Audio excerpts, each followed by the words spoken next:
أعوذ بالله من الشيطان الرجيم بسم الله الرحمن الرحيم الصلاة والسلام عليك يا سيدي يا رسول الله وعلى آلك وأصحابك يا سيدي يا حبيب الله۔ محترم حاضرین، سننے والوں کو میری طرف سے السلام علیکم ورحمۃ اللہ وبرکاتہ۔ معزز سامعین، آج جو چیز میں آپ لوگوں کو بتانا چاہتا ہوں شاید آپ لوگ اس کو پسند کریں گے۔ سب سے پہلے تو میں آپ لوگوں کو بتا دوں، جو بھی آج اس ویڈیو کو دیکھیں گے تو اس کے بعد اس پر عمل بھی کریں۔ یہ ویڈیو ہے ان لوگوں کے لیے جن کی اولاد نہیں ہے، جن کے بچے نہیں ہیں، جو والدین اپنے بچوں سے محروم ہیں، جو والدین ڈاکٹروں اور پیروں سے مایوس ہوئے ہیں، ان کے لیے ایک خاص انعامی تحفہ۔ معزز پیارے دوستو،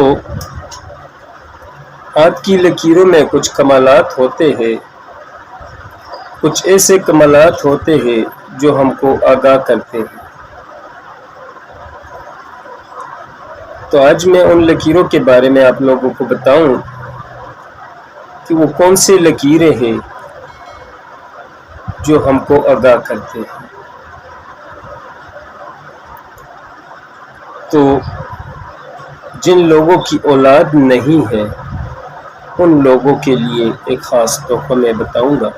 اس ہاتھ کو دیکھیے اور اس ہاتھ کی اس لکیروں کو دیکھیے، جو کلائی میں یہ 3 یا 2 یا 4 لکیریں جس کی ایک ہوتی ہے، یہ لکیریں ہیں۔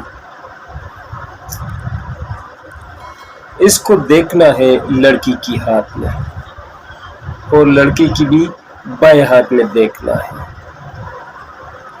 اگر جس لڑکی کی لکیر اسی طرح سیدھی ہو، یہ لکیر سیدھی ہو، تو یہ سمجھو کہ اس کا علاج ہو سکتا ہے۔ اس کو کسی ڈاکٹر، کسی حکیم، کسی پیر کے پاس، مستند بندے کے پاس لے جائیے، انشاءاللہ اس سے علاج ہو جائیں گا۔ اور اس کا علاج میں اگلے ویڈیو میں بتاؤں گا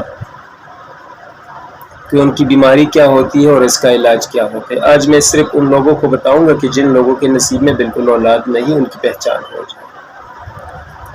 اور جس لڑکی کی یہ لکیر اسی طرح، میں آپ کو بتا دوں کہ اسی طرح جا کر اسی طرح آئے، یعنی یہاں سے اوپر جا کر پھر نیچے آ جائے، تو اس کا مقصد ہے کہ اس لڑکی کے نصیب میں اولاد نہیں ہے۔ بھائیو، یہ میرے صرف بتانا ہے، دینا اور نہ دینا رب کی ذات کا کام ہے۔ ہم نے جو سیکھا ہے اس کے مطابق ہم نے بتا دیا ہے۔ یہ صرف میں اسی لیے بتایا کہ بھئی آپ لوگوں کو بھی سمجھ آ جائے، باقی میری رب کی مرضی۔ اگلے ویڈیو تک اجازت دیجیے۔